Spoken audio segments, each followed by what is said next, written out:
गर्मी का मौसम था और जंगल की सारी नदियां सूख गए थे।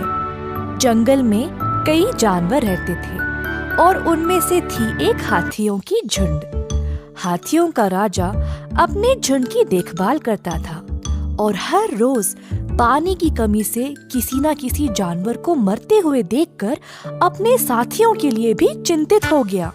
हाथी राजा सोचने लगा कि इस समस्या का हल अगर जल्दी नहीं निकाला जाए तो एक एक करके सारे हाथी भी मर जाएंगे।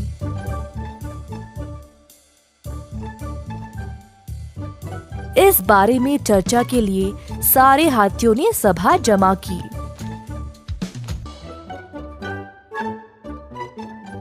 अगर हम कोई पानी वाली जगह के लिए नहीं निकलेंगे तो ठीक नहीं होगा, सबका जीवन खतरे में पड़ जाएगा। पानी?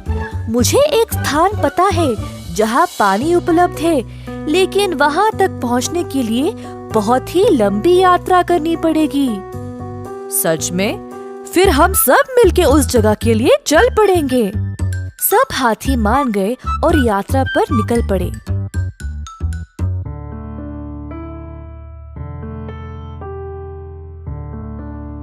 बहुत देर तक चलने के बाद प्यासे हाथियों को कहीं दूर वो नदी नजर आने लगी। तुरंत सब हाथी नदी की ओर दौड़ने लगे। उसी रास्ते पर एक चूहों की बस्ती थी जो हाथियों के दौड़ने की वजह से नष्ट होने लगी।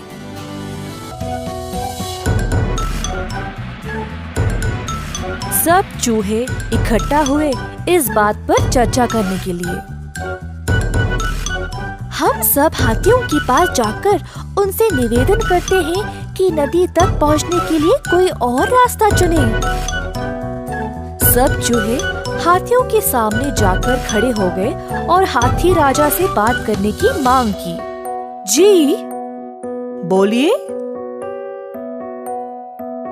हाथी राजा, हम यहाँ बरसों से रह रहे हैं, परंतु आपकी झुंड के दौड़ने से हमारी बस्ती नष्ट हो रही है। हमने अपने कॉलोनी का आधा हिस्सा पहले ही खो दिया है।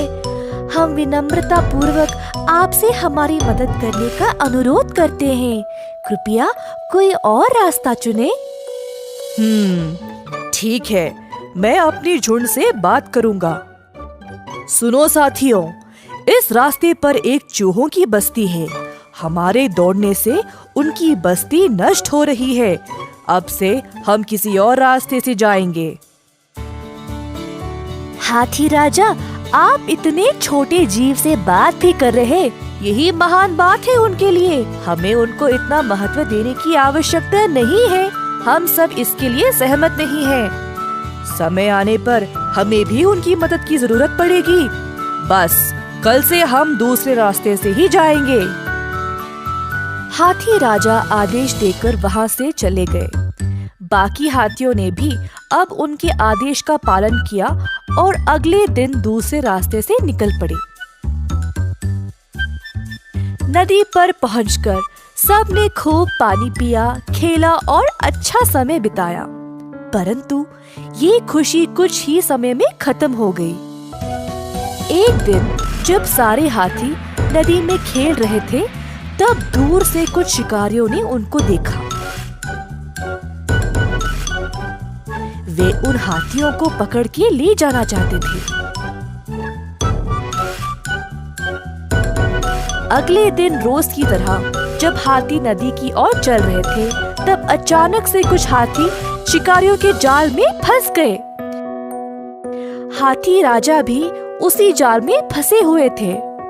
हाथियों, जल्दी चूहों की बस्ती पर जाओ और उनको इस परिस्थिति के बारे में बताओ। शिकारी के आने से पहले हमारी मदद करने को कहो।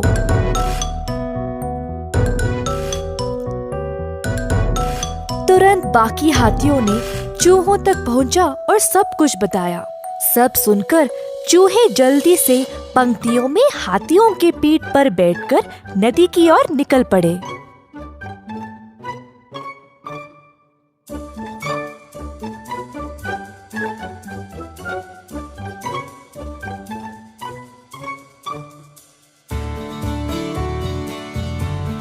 हाथों हाथ चूहे अपनी तेज दांतों की मदद से जाल को कुतरने लगे और जल्द सब हाथी जाल से छूट गए। जाल से मुक्त होने के बाद हाथी राजा उस हाथी के पास गया जिसने चूहों को नीच नजर से देखा था। तुम्हें चूहों से माफी मांगनी चाहिए, बोला हाथी राजा गुस्से से।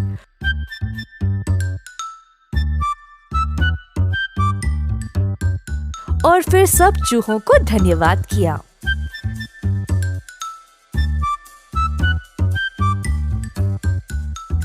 सब हाथियों को ये एहसास हुआ कि कोई भी जीव कितना भी छोटा क्यों ना हो, कभी भी उसकी क्षमताओं को कम नहीं आंकना चाहिए। और उस दिन से सब साथ रहे और खुशी से नदी में खेला।